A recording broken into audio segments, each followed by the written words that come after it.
Ibnu Taimiyah berkata, pikiranku kadang-kadang terpaku kepada sebuah masalah yang sulit aku hadapi, enggak ada solusinya, maka aku beristighfar kepada Allah 1000 kali.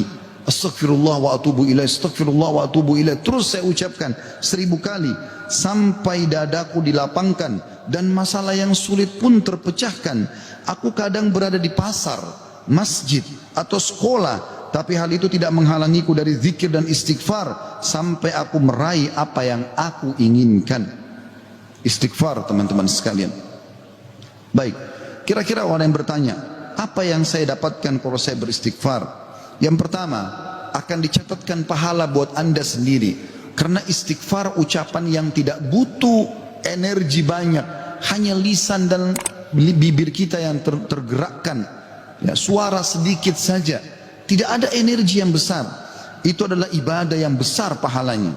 Allah subhanahu wa ta'ala memerintahkan kita dan memerintahkan juga Nabinya Muhammad sallallahu alaihi wasallam untuk beristighfar kepadanya.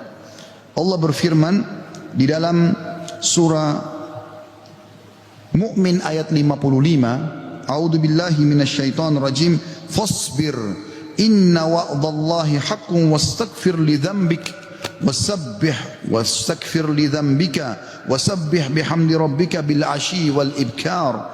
Maka bersabarlah kamu, hai Muhammad dan pengikutmu, dalam melalui kehidupan dunia dengan segala macam cobaannya. Toh ada kehidupan akhirat yang akan abadi dengan nikmat. Karena sungguhnya janji Allah itu benar, tidak ada kedustaan. Salat, puasa, zakat, bakti sama orang tua, bersedekah, zikir, doa, apa saja kerjakan, semua akan kau dapatkan hasilnya. Dan mohonlah ampunan untuk dosamu, hai Muhammad, dan pengikutmu juga perintahkan mereka lakukan itu. Dan bertasbihlah seraya memuji Tuhanmu pada waktu pagi atau pada waktu petang dan juga pagi hari. Kemudian juga Allah mengatakan dalam surah Al-Muzammil ayat 20, A'udzubillahi minasyaitonir rajim, wastaghfirullah innallaha ghafurur rahim. Dan mohonlah selalu ampunan kepada Allah, istighfar. Sesungguhnya Allah Maha Pengampun lagi Maha Penyayang. Dan yang terakhir ayat Al-Qur'an adalah Al-Imran 133. Tentu ayat banyak sekali tapi saya singkatkan di sini karena khutbah Jumat. A'udzu billahi minasyaitonir rajim. Wasari'u ila magfiratin min rabbikum wa jannatin arduha as-samawati wal ardu iddat lil muttaqin. Dan bersegeralah kamu kepada ampunan dari Tuhanmu dan kepada surga yang luasnya seluas langit dan bumi yang disediakan untuk orang-orang beriman. Yang kedua, saudaraku seiman, istighfar sebab utama datangnya rezeki.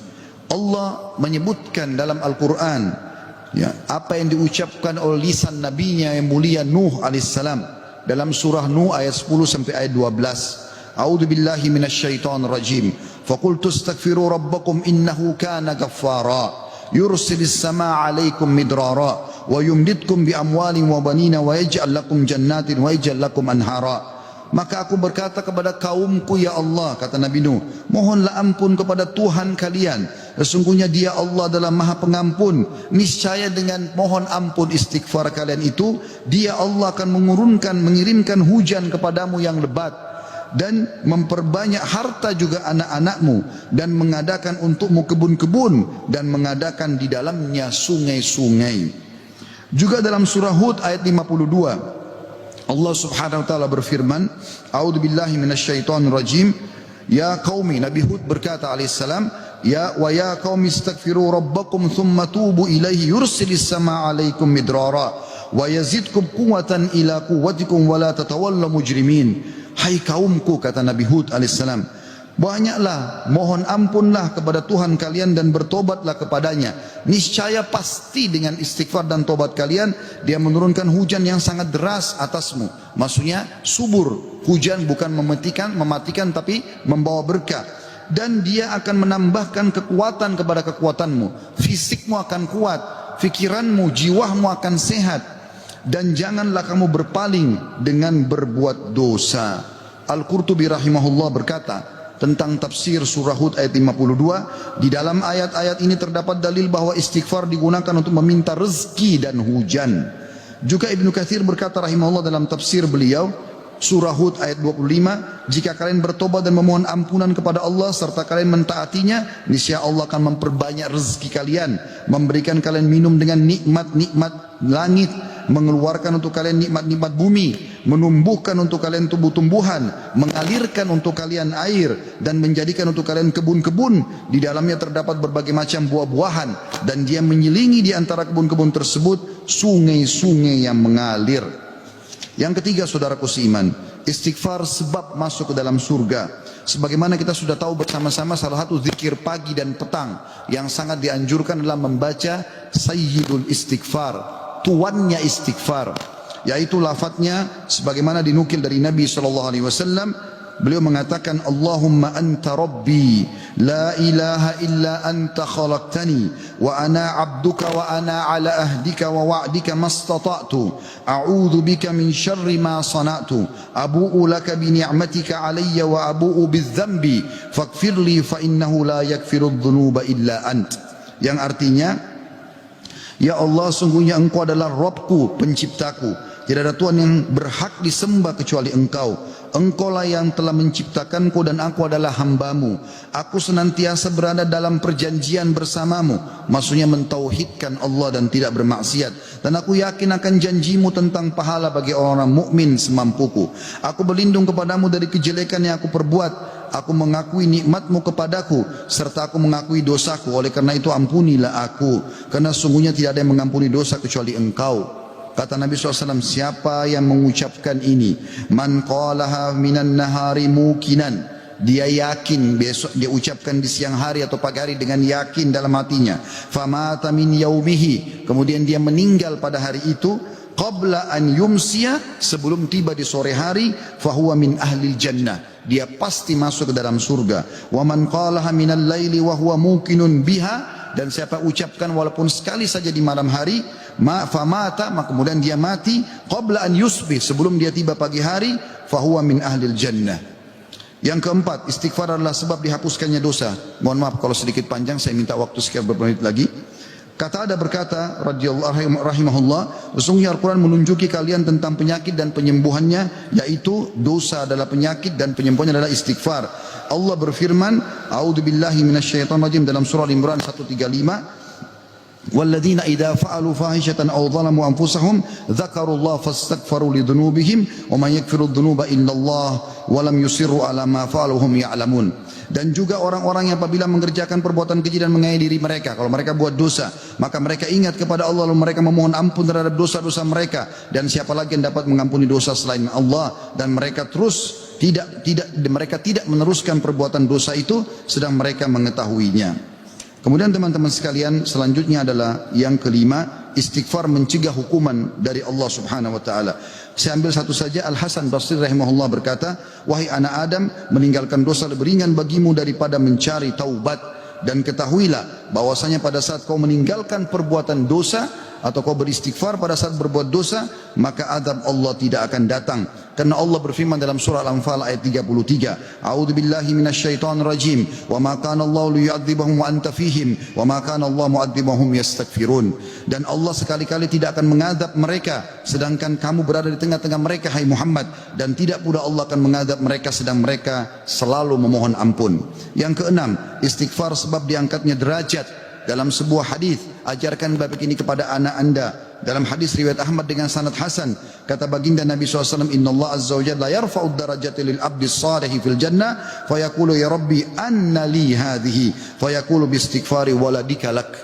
Sesungguhnya Allah yang maha suci dan maha tinggi mengangkat derajat seseorang hamba saleh di surga, sehingga dia bertanya, yang sudah mati diangkat derajatnya tinggi di surga. Hamba ini bingung, dia tidak pernah merasa berbuat amal yang bisa membawa dia ke derajat itu. Lalu dia bertanya, wahai Rabbku, dari mana nikmat ini hamba dapatkan?